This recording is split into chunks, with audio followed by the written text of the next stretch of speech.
Hello दोस्तों, अगर आप मैट्रिक्स मल्टीप्लाई करने में कोई प्रॉब्लम फेस करते हैं, मैट्रिक्स का मल्टीप्लाई नहीं कर पाते हैं, उसका आंसर फाइंड करने में आपको प्रॉब्लम होती है, तो ये वीडियो आपके लिए है।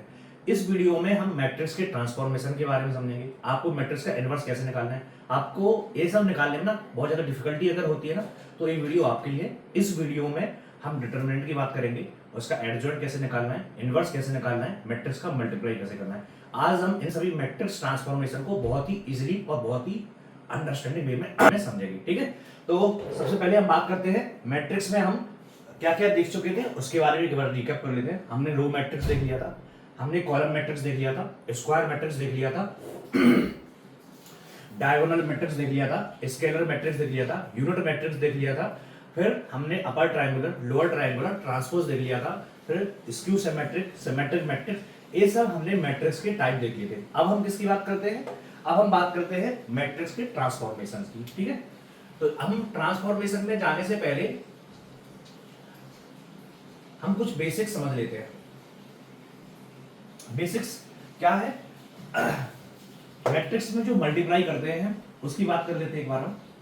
अगर हम मैट्रिक्स ए है, A matrix is equal to 3 5 3 9 2 6 5 3 2। Suppose that ये हमारा मैट्रिक्स है ना। A matrix is equal to जो भी वैल्यू है वो इस टाइप से है। अगर हम यहाँ पर ए की जगह 3a कर दें तो होगा क्या? इसमें कैसे मल्टीप्लाई होता है? इसमें जो भी 3 है ना, इसका मल्टीप्लिकेशन सारे एलिमेंट्स में हो जाएगा। मींस जो यहाँ पर 3 है वो क्या हो जाएगा? 3 इंटू में 3, 5 इंटू में 3, 3 इंटू में 3, फिर 9 इंटू में 3, 2 इंटू 3, 6 इंटू 3। मीन्स जो भी एलिमेंट्स हैं सभी एलिमेंट्स में इसका जो भी स्केलर वैल्यूज है उस स्केलर का मल्टीप्लाई सारी वैल्यूज में हो जाएगा। 5 इंटू में 3, 3 इंटू में 3 एंड 2 इंटू में 3। और इसको हम दूसरी तरीके से कैसे बोल सकते हैं? इसको हम ऐसे भी बोल सकते हैं, अगर हमें सारे एलिमेंट्स में कोई एक वैल्यू कॉमन मिलती है जिसमें सभी का मल्टीप्लाई है, तो उसको हम क्या है, उसको हम सभी के मल्टीप्लिकेशन से बाहर भी लिख सकते हैं। मींस इसको हम कैसे लिख सकते हैं?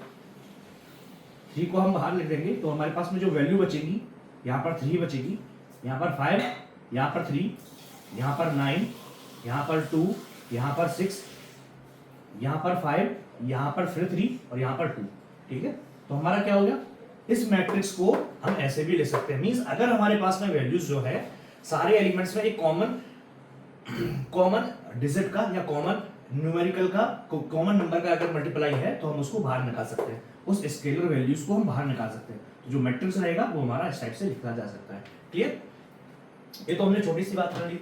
अगर हम स्केलर से मल्टीप्लाई कर रहे हैं तब, अगर हम स्केलर से मल्टीप्लाई नहीं करके अगर हम किसी वेक्टर से मल्टीप्लाई कर रहे हैं, इस मैट्रिक्स बेसिकली वेक्टर है। ठीक है, तो अगर हम a इंटू में b करेंगे तो क्या होगा? और यहां पर a इज इक्वल टू, हम पहले एक सिंपल एग्जांपल से समझते हैं, छोटे एग्जांपल से। यहाँ पर 3 है, यहाँ 5, यहाँ 6, यहाँ 2। ठीक है, और b इज इक्वल टू है 5, यहाँ पर 2, यहाँ पर 3, यहाँ पर 6।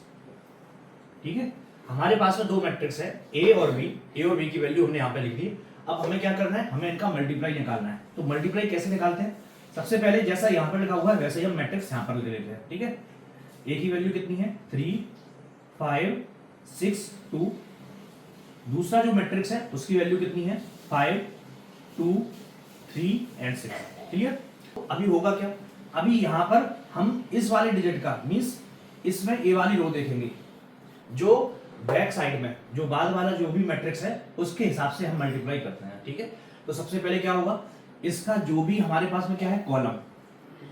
हम इसके सारे कॉलम में जो भी एलिमेंट्स हैं, जो भी नंबर है उनका क्या करेंगे? उनका यहाँ पर हर एक कॉलम में मल्टीप्लाई करेंगे। मींस पहला वाला जो रो है, पहले वाले कॉलम की कॉलम में देखेंगे, कॉलम में हर रो के एलिमेंट, हमारा पहला कॉलम कौन सा है? ये वाला है ये वाला। और इसके पहले एलिमेंट कौन सा है? ये वाला। और दूसरा एलिमेंट ये वाला। ठीक, तो रो के जो एलिमेंट होंगे, पहला एलिमेंट यहाँ पर पहले कॉलम पे मल्टीप्लाई होगा, जो दूसरा एलिमेंट है वो दूसरे कॉलम में मल्टीप्लाई होगा। तो आंसर कैसे आएगा हमारा? पहला इसका रो कितना है 3 और 6, यही हो गया, एक कॉलम तो एज इट इज है। अब यहां पर जो सेकंड मैट्रिक्स है बी, उसका हम क्या देखेंगे, उसका कॉलम का रो एलिमेंट देखेंगे। इस कॉलम में पहला एलिमेंट क्या है 5 है, इसका मल्टीप्लाई हम किस में करेंगे, पहले कॉलम में कर देंगे। तो इसमें 5 का मल्टीप्लाई हो गया, इसमें अभी 5 का मल्टीप्लाई होगा। अब क्या है, दूसरा एलिमेंट का भी मल्टीप्लाई करना है, तो यहां पर हम देखेंगे कितने हैं, 5 और 2 है, plus plus 5 2 as it is लिख दिया, दूसरे कॉलम की वैल्यू पहले वाले में, ठीक है, 5 2 एज इट इज लिख दिया।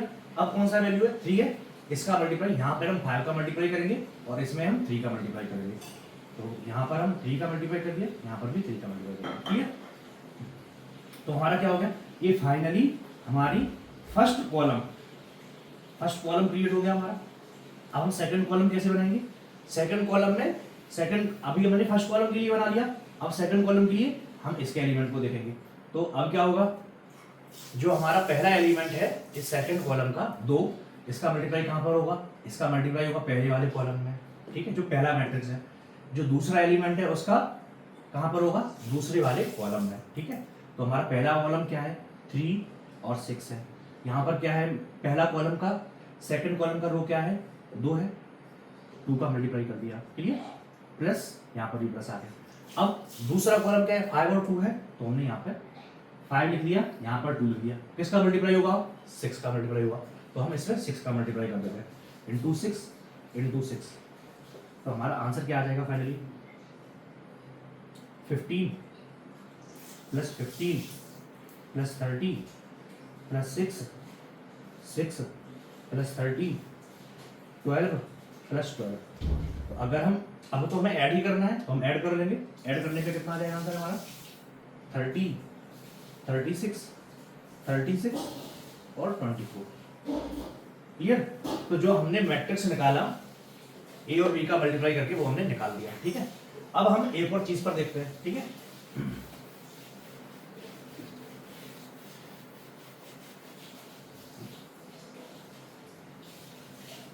ए मैट्रिक्स जो है और बी मैट्रिक्स जो है, हम इसमें कर क्या रहे थे वो हम समझते हैं। देखो सपोज दैट अभी हमारे पास में ऐसा कोई मैट्रिक्स है 1 2 3 और यहाँ पर कोई मैट्रिक्स है 4 5 6, तो इसका आंसर कितना आएगा हमारा, क्या इसका मल्टीप्लाई हो पाएगा या नहीं हो पाएगा, अब हम देखते हैं, ठीक है। और यहाँ पर मान लिया 7 है, ठीक, यहाँ पर 1 2 3 ही है। तो हमने क्या बोला था, अगर हमें मल्टीप्लाई करना है तो जो हमारा सेकंड नंबर का जो हमारा बाद वाला मैट्रिक्स है उसको हम सबसे पहले देखेंगे। उसमें क्या करेंगे, उसमें हम कॉलम वाइज, इसमें हम क्या करेंगे कॉलम वाइज मल्टीप्लाई करते हैं, मींस पहले एक कॉलम का मल्टीप्लाई करेंगे, फिर दूसरे कॉलम का मल्टीप्लाई करेंगे, फिर तीसरे कॉलम का मल्टीप्लाई करेंगे, तो हम ऐसे करते हैं, ठीक है। और इसमें क्या करते हैं, जो फर्स्ट वाला है इसमें सारे एलिमेंट और पहले जो कॉलम वाइज जितने भी मल्टीप्लाई कर रहे हैं इसमें सभी का मल्टीप्लाई होता है, ठीक है। तो फर्स्ट कॉलम के सभी चीजों का मल्टीप्लाई होगा, फिर सेकंड कॉलम का मल्टीप्लाई होगा, फिर थर्ड कॉलम का, मींस इसका कॉलम वाइज होगा, कॉलम वाइज। अब इसमें कितना कॉलम है, अगर हम बी की बात करें, बी मैट्रिक्स में कितना कॉलम है, एक ही कॉलम है, ठीक है। अब अगर एक ही कॉलम है तो इसका मल्टीप्लाई हम इसमें करेंगे, तो इसमें क्या होगा, पहले कॉलम का पहला एलिमेंट इसमें मल्टीप्लाई होगा, 5 का मल्टीप्लाई इसमें होगा, 6 का इसमें होगा, लेकिन 7 के लिए कुछ है क्या, नहीं है। तो ए मैट्रिक्स कितने टाइप का है, ए मैट्रिक्स में कितनी रो है 1, कॉलम कितने हैं 3, 1/3 का मैट्रिक्स है। और ए वाला मैट्रिक्स कितना है 4/1 का। तो इन दोनों का आपस में मल्टीप्लाई होगा या नहीं हो पाएगा, क्यों, क्योंकि 7 के लिए 7 डिजिट के लिए कोई नंबर है यहाँ पे नहीं है। तो अगर हम इसको हटा देंगे तो क्या होगा, अगर हमने इसको हटा दिया, अब ए मैट्रिक्स कितना हो गया हमारा 3x1 हो गया, मैट्रिक्स का 3x1 हो गया। अब यहाँ पर 4 का मल्टीप्लाई पहले हम क्या करेंगे, आखिरी वाले कॉलम का कॉलम वाइज मल्टीप्लाई करेंगे, तो इसका कॉलम कौन सा है, एक ही कॉलम है इसमें, तो 4 का मल्टीप्लाई किसमें होगा 1 में होगा, 5 का मल्टीप्लाई 2 में होगा, 6 का मल्टीप्लाई 3 में होगा। तो हम कर लेते हैं इसको, कैसे आ जाएगा, 1 इंटू में 4, 1 इंटू में 4 हो गया खत्म। अब तो कुछ है नहीं नीचे, ठीक है, प्लस 2 इंटू में 5 प्लस 3 इंटू में 6 हो गया। अब एक जो हमारा पहला कॉलम है बाद वाले मैट्रिक्स का वो तो मल्टीप्लाई होगा। अब इसमें कोई और दूसरा कॉलम है क्या? नहीं है। तो इससे ज्यादा होगा क्या? नहीं होगा। तो बस यही हमारा क्या हो गया? आंसर हो गया। तो आंसर कितना आ जाएगा हमारा? 4 + 10 + 18 कितना हो गया? 32। अब ये मैट्रिक्स कितने टाइप का है? ये मैट्रिक्स 1/1 टाइप का है, क्योंकि इसमें एक ही एलिमेंट है, एक ही कॉलम है, एक ही रो है। इसमें कितना था? एक रो था, 3 कॉलम थे। इसमें 3 रो है, 1 कॉलम था। अब देखो यहाँ पर, देखो क्या हुआ है। यहाँ पे ए का जो मैट्रिक्स है वो 1/3 का है, बी का जो मैट्रिक्स है वो 3/1 का है। तो 3 और 3 अगर हम हटा देंगे तो हमारा क्या बचेगा? 1/1 का होगा। मीन्स ये दोनों जो है ना वो आपस में क्या होना चाहिए? सबसे पहले बराबर होना चाहिए। मीन्स पहले वाले मैट्रिक्स का कॉलम और दूसरे वाले मैट्रिक्स की रो आपस में क्या होना चाहिए? बराबर होना चाहिए। ठीक है। एक और हम मैट्रिक्स मल्टीप्लिकेशन का एग्जांपल देख लेते हैं, ए और बी। अब यहां पर हम मैट्रिक्स का एग्जांपल लेते हैं 1 2 3, वही सिंपल। और यहां पर लेते हैं 4 5 6। देखो अब हमने ये वाला मैट्रिक्स ले लिया हमने, ठीक है। अब पहला वाला मैट्रिक्स कितना है? पहले वाला मैट्रिक्स का कितनी रो है इसमें? 1 2 3 रो है, और कॉलम कितना है? 1, एक ही कॉलम है। जो सेकंड मैट्रिक्स है उसमें कितनी रो है? एक ही रो है, और कितने कॉलम है? 3 कॉलम है, 1 2 3। क्लियर? तो हमारा जो मैट्रिक्स है वो 3x1 है, और जो दूसरा मैट्रिक्स है वो 1x3 है। ठीक है। अब हमें क्या बोला गया है? हमें बोला गया है मैट्रिक्स का मल्टीप्लिकेशन कब पॉसिबल होता है? मल्टीप्लिकेशन होने के लिए क्या होना चाहिए? पहले वाले मैट्रिक्स का कॉलम और दूसरे वाली मैट्रिक्स की रो आपस में बराबर होना चाहिए। तो पहले वाले मैट्रिक्स के कॉलम कितना है? 1, दूसरे वाले मैट्रिक्स की रो कितनी है? 1, तो आपस में बराबर है, तो इन दोनों का मल्टीप्लाई हो जाएगा। ठीक है। अब इन दोनों का मल्टीप्लाई हो जाएगा, फाइनली जो हमारा मैट्रिक्स बनेगा वो जो कॉमन है ना, इन दोनों को हटा दो तो कितना बचा? 3x3। तो 3x3 का मैट्रिक्स बनेगा। चलिए अब हम इनका मल्टीप्लाई देख लेते हैं एक बार। इक्वल टू क्या होगा? हमें क्या करना है? सबसे पहले हमें कॉलम वाइज मल्टीप्लाई करना है। तो अगर हम दूसरे वाले मैट्रिक्स में देखेंगे, दूसरे वाले कॉलम मैट्रिक्स में पहला कॉलम कौन सा है? पहला कॉलम यही है। अब इस कॉलम के जितने भी एलिमेंट हैं उनका हम इसमें मल्टीप्लाई कर देंगे। तो इसका मल्टीप्लाई 4 का मल्टीप्लाई किसमें होगा? इसमें होगा। 1 2 3, हमारे पास में एक ही कॉलम है तो इसमें 4 का मल्टीप्लाई होगा। अगर हमारे पास में एक और रो होती तो फिर उसमें भी 4 का मल्टीप्लाई हो जाता और दोनों ऐड हो जाते। क्लियर? तो हमारा 4 हो गया। अब पहला वाला कॉलम का मल्टीप्लाई हो गया, खत्म।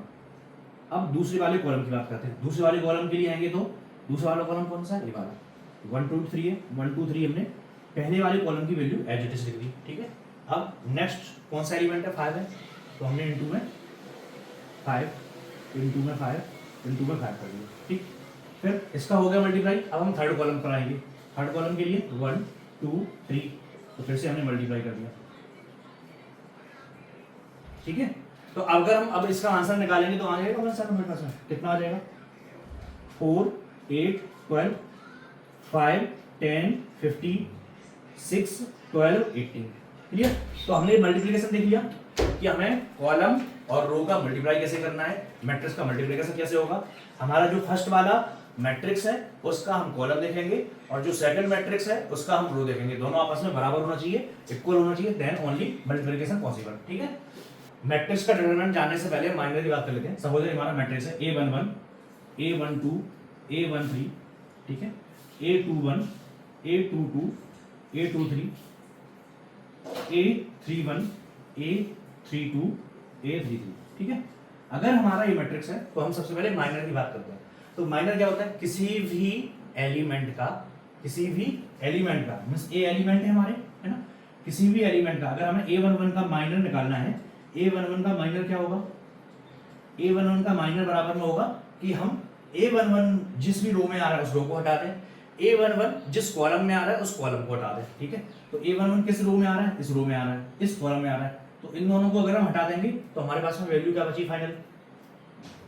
A22 A23 A32 और A33। तो A11 माइनर क्या हो गया? A हो गया। इसका जो भी डिटरमिनेंट आएगा वो A11 का माइनर कहलाएगा। क्लियर? अब इसका माइनर कैसे निकालना है? हमें इसका माइनर निकालना मतलब मींस डिटरमिनेंट निकालना।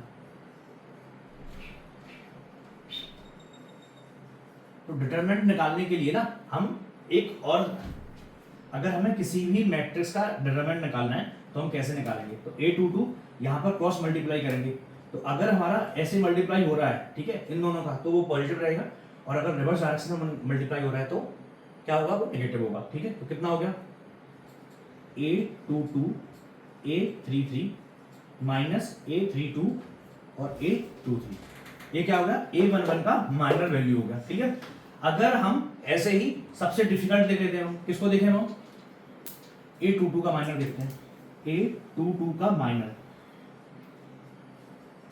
अगर a22 का माइनर देखेंगे तो क्या होगा, a22 जिस भी कॉलम में है, जिस भी रो में है, उसको हटा दें, तो कॉलम कौन, रो कौन सी है, ये वाली रो है, कॉलम कौन सा है, ए वाला है, तो हमारे पास वैल्यू क्या बची, a11 a13 a31 and a33।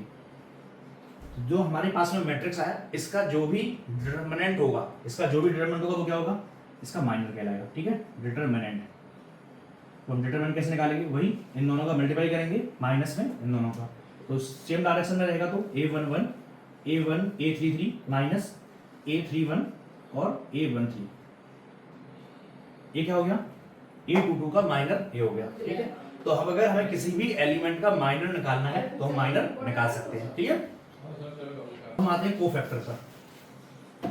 Cofactor और माइनर में डिफरेंस कितना है वो हमें समझने की ज्यादा जरूरत है। तो कोफैक्टर क्या होता है, जो भी हमने माइनर निकाला है, ठीक है, इसमें -1 की पावर i प्लस j का मल्टीप्लाई करना है, और जैसे हमने a11 इसका हमने माइनर निकाला हुआ था, देखो फिर से देख लेते हैं एक बार matrix, a11 a12 a13 a21 a22 a23 a31 a32 and a33। ठीक है, तो हमने a11 का माइनर निकाला था, a11 का माइनर क्या बोलता है, जो भी डिटरमिनेंट होगा इसके एलिमेंट्स का, तो हम इसमें रो हटा देंगे और कॉलम हटा देंगे, तो क्या बचा था हमारे पास में, a22 a23 a32 and a33, यही बचा था।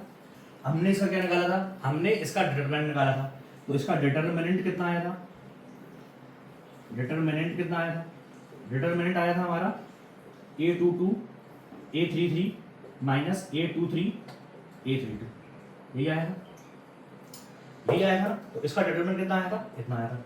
हमारा जो भी मल्टीप्लाई इस डायरेक्शन होगा वो पॉजिटिव, और जो रिवर्स डायरेक्शन होगा वो नेगेटिव हो गया। ठीक है, तो हमने माइनर निकाल दिया। अब इनका बोलना क्या है, जो भी हमारा माइनर आया है उसमें हमें मल्टीप्लाई करना है -1 की पावर i प्लस जे।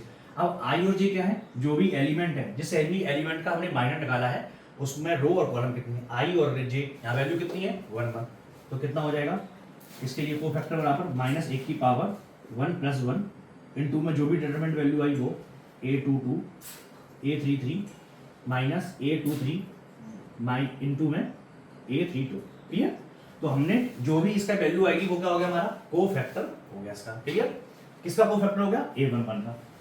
हर एक एलिमेंट का ऐसे ही हम क्या निकालेंगे, कोफैक्टर निकाल सकते हैं, बस वही हमारा वैल्यू है। ठीक है, हम बात कर लेते हैं एडजॉइंट मैट्रिक्स की। अगर हमने एडजॉइंट मैट्रिक्स समझ लिया, फिर हम उसके बाद आ जाएंगे इनवर्स मैट्रिक्स पर। ठीक है, तो एडजॉइंट मैट्रिक्स एक बार देख लेते हैं।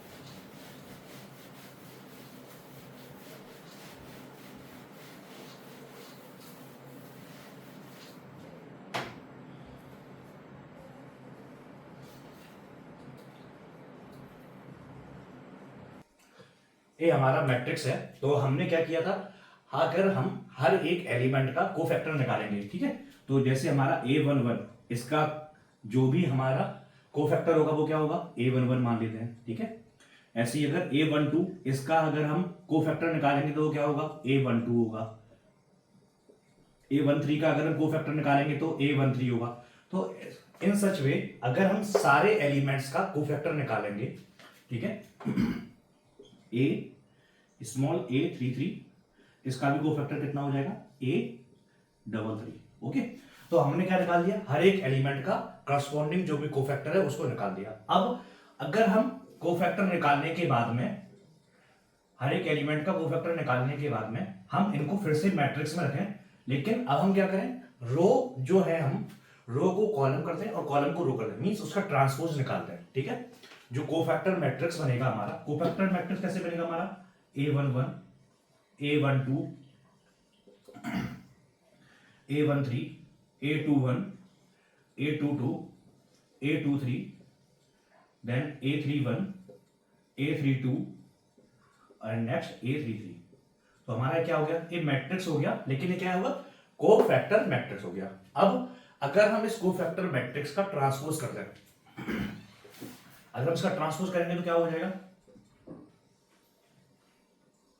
A11,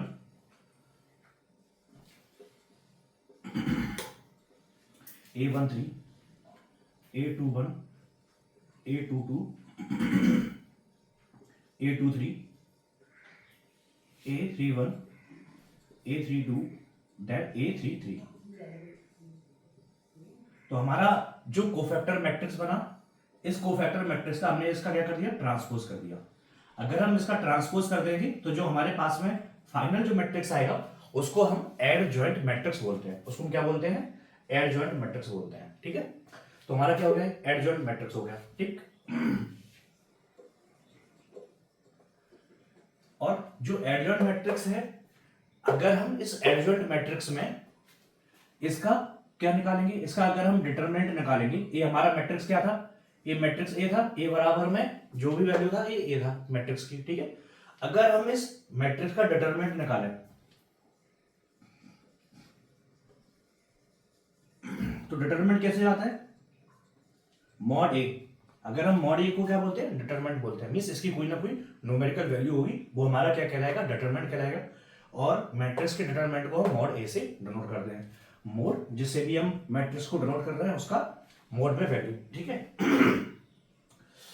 अब हमारे पास में क्या है, इनवर्स मैट्रिक्स। तो इनवर्स मैट्रिक्स क्या होता है,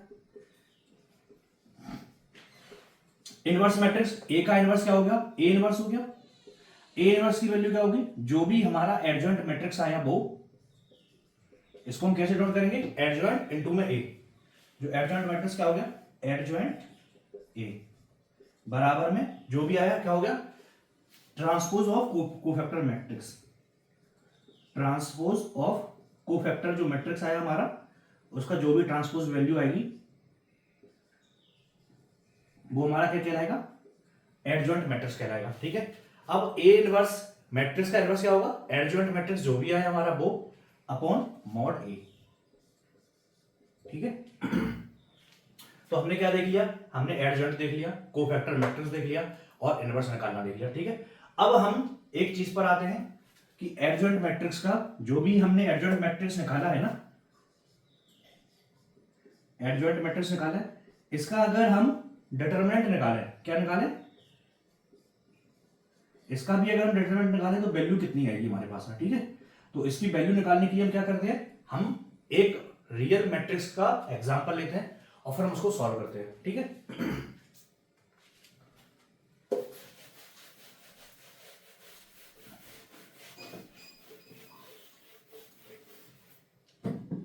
क्योंकि अगर आपने एक बार वैल्यू देख लिया कि एडजॉइंट मैट्रिक्स को कैसे सॉल्व करना है, कैसे हम उसका डिटरमिनेंट निकालते हैं और वो फार्मूला आया कैसे, तो अगर हमने वो समझ लिया तो आपके सारे के सारे डाउट्स जो है वो क्लियर हो जाएंगे, जो नॉर्मली बहुत रेयरली क्लियर होते हैं और ना ही रेयरली कोई क्लियर करता है उनको। ठीक है, तो सपोज सबसे पहले हम 2x2 मैट्रिक्स को लेकर के चलते हैं। हमारा matrix A is equal to क्या हो जाएगा, अगर 2x2 रहेगा तो A11, A12, then A22, then A21, then A22। Clear, अब हम हर एक एलिमेंट का क्या निकालेंगे, हर एक एलिमेंट का कोफैक्टर निकालते हैं। ठीक है, कोफैक्टर निकालेंगे तो क्या हो जाएगा, A11 बराबर में क्या हो जाएगा, A11 बराबर -1 की पावर i प्लस जे। तो i की वैल्यू कितनी है 1, j की वैल्यू 1 + 1। अब 1 1 का निकालना है तो 1 1 के लिए क्या हो जाएगा, जो 1 रो है वो हम रो हटा देंगे, जो 1 कॉलम है उसको हटा देंगे, तो क्या बचा, ओनली A22। तो अगर इसका वैल्यू निकालेंगे तो कितना हो जाएगा, प्लस A22। क्लियर, ऐसे ही हम अगर A12 निकालेंगे, मींस इसका अगर हम क्या निकालेंगे, इसका हम ट्रांसपोज, इसका हम कोफैक्टर निकालेंगे तो क्या हो जाएगा, -1 की पावर 1 + 2। अब हमने ये वाला रो हटा दिया, ये वाला कॉलम हटा दिया, तो क्या बचा, A21। कितना हो जाएगा, -A21। क्लियर, ऐसे ही हम A21 निकालेंगे। A21 के लिए क्या हो जाएगा, -1 की पावर 2 + 1। अब 2 + 1 हो गया तो मीन्स हमारा ए वाला रो हट जाएगा, ए वाला कॉलम, रो और कॉलम हटा देंगे तो क्या बचा, A12।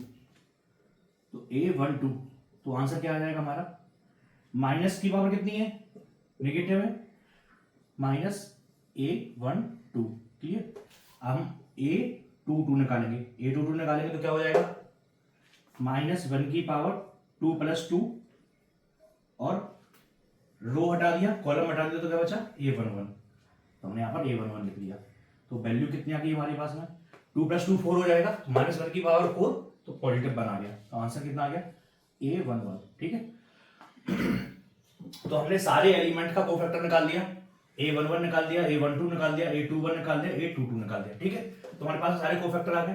तो कोफैक्टर जो मैट्रिक्स बनेगा,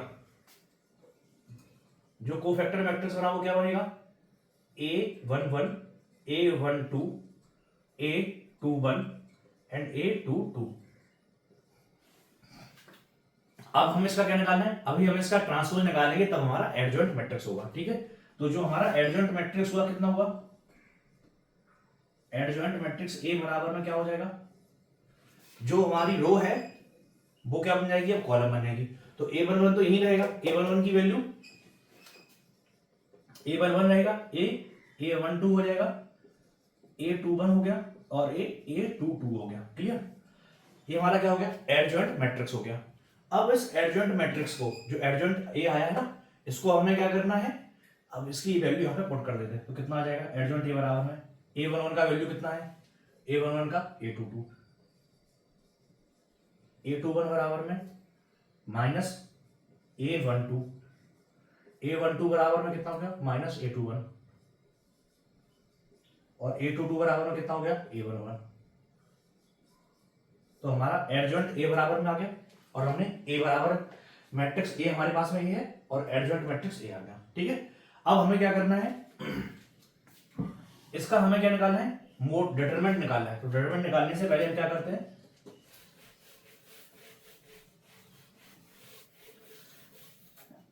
एक हम मल्टीप्लिकेशन करते हैं किसका, A इंटू में एडजॉइंट मैट्रिक्स A जो है इसका मल्टीप्लाई करते हैं। ठीक है। A और एडजॉइंट A का। ठीक है। तो क्या आ गया हमारा वैल्यू, A की वैल्यू कितनी है हमारी, A11, A12, A21, A22 और जो एडजॉइंट मैट्रिक्स है उसकी वैल्यू क्या क्या है हमारे पास में, A22 -A12 -A21 और A11। तो इन दोनों का मल्टीप्लाई करेंगे तो क्या आ जाएगा, इसका मल्टीप्लाई क्या होगा, पहले सारे फर्स्ट जो कॉलम है उसकी सारी वैल्यूज हो। तो क्या हो जाएगा, A11, A22, A21, A22 हो गया।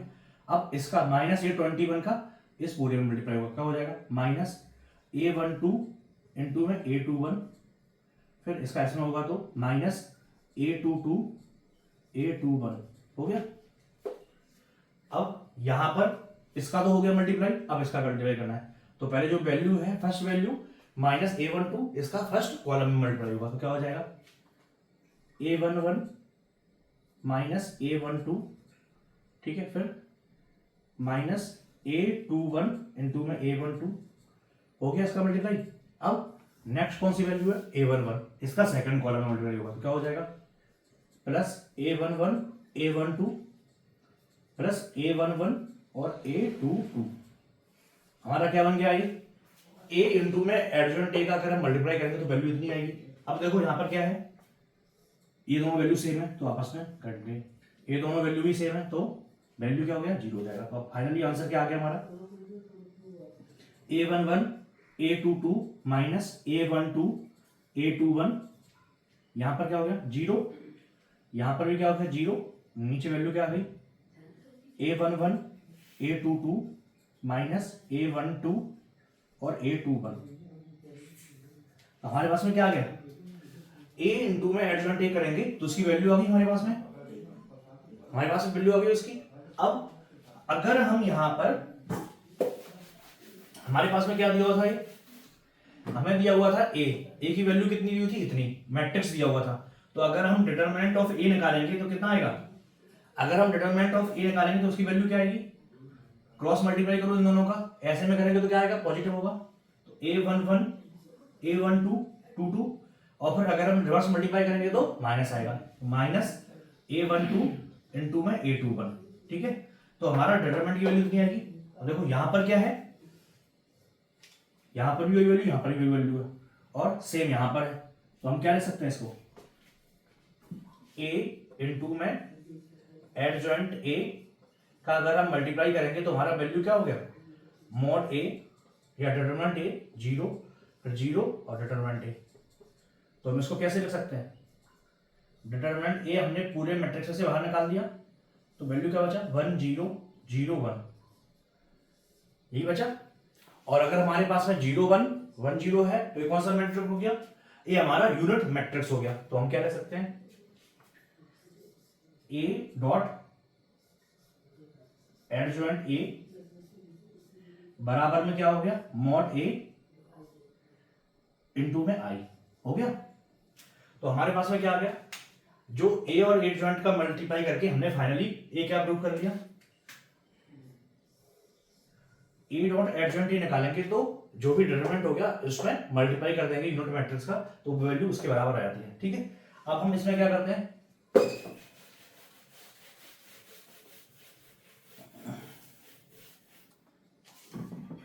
हमें क्या पता है, इनवर्स मैट्रिक्स जो होता है ना, इनवर्स मैट्रिक्स का एक प्रॉपर्टीज होता है, क्या होता है प्रॉपर्टीज, कि a डॉट ए इनवर्स करें बराबर में a इनवर्स डॉट में a हो जाएगा। मींस अगर दोनों का हम मल्टीप्लाई करें, अगर a और a इनवर्स आपस में इनवर्स है तो a डॉट a इनवर्स की वैल्यू और a इनवर्स डॉट a की वैल्यू, दोनों की वैल्यू क्या आएगी, दोनों की वैल्यू सेम आएगी, ठीक है। तो और दोनों का मल्टीप्लाई करने पे क्या आएगा, यूनिट मैट्रिक्स आएगा, ठीक है। दोनों का मल्टीप्लाई करने पे क्या आएगा, यूनिट मैट्रिक्स आएगा। तो हमारे पास में क्या है, a dot adjoint a matrix बराबर में क्या है, i है, ठीक है। अब हमें मान लिया a इनवर्स निकालना है, तो क्या करेंगे, यहां पर a इनवर्स का मल्टीप्लाई कर दिया और यहां पर भी a इनवर्स का मल्टीप्लाई कर दिया, ठीक है। i में यूनिट मैट्रिक्स में हम जिसका भी मल्टीप्लाई करेंगे तो क्या आएगा, अगर हम a डॉट i करेंगे तो वैल्यू क्या आएगा, a आएगा, b डॉट i करेंगे तो तब भी वैल्यू क्या आएगा, b आएगा, या i डॉट b करेंगे तब भी वैल्यू क्या आएगा, b ही आएगा, ठीक है। तो यूनिट मैट्रिक्स में हम जिस भी मैट्रिक्स का मल्टीप्लाई करते हैं वही मैट्रिक्स हमारे पास में आंसर में आता है, ठीक। तो हमने क्या किया, इसमें भी a इनवर्स का मल्टीप्लाई कर दिया और यहां पर भी a इनवर्स का मल्टीप्लाई कर दिया, क्या हो जाएगा, a इनवर्स डॉट a होगा तो क्या हो जाएगा वैल्यू, i, हमारा i dot adjoint a matrix बराबर में a इनवर्स डॉट i होगा तो a इनवर्स हो गया, यहां पर a इनवर्स डॉट a हुआ, यहां पर भी a इनवर्स हुआ, okay okay okay okay. Adjoint a बराबर में क्या था, mod a, determinant a into में i था ना, तो डिटरमिनेंट a भी था ना sir, determinant a dot i, तो जो वैल्यू रहेगा डिटरमिनेंट a क्या है, स्केलर वैल्यू है, कोई न्यूमेरिकल वैल्यू है, तो डिटरमिनेंट a बाहर आ गया, ठीक है। डिटरमिनेंट a बाहर आ जाएगा तो क्या होगा, a इनवर्स डॉट i, ठीक है। जो फाइनल वैल्यू होगी वो क्या हो जाएगा, डिटरमिनेंट a और इनटू में a इनवर्स, हो गया। तो हम अगर a इनवर्स निकालेंगे या a का इनवर्स निकालेंगे तो क्या हो जाएगा, जो भी हमारा एडजॉइंट मैट्रिक्स आया वो अपॉन डिटरमिनेंट ऑफ a, ठीक है। तो जो हमारा इनवर्स रहता है वो एडजॉइंट मैट्रिक्स में डिटरमिनेंट की वैल्यू को डिवाइड करने के बाद जो हमारा वैल्यू आता है वो हमारा क्या कहलाएगा, इनवर्स मैट्रिक्स कहलाएगा, ठीक है।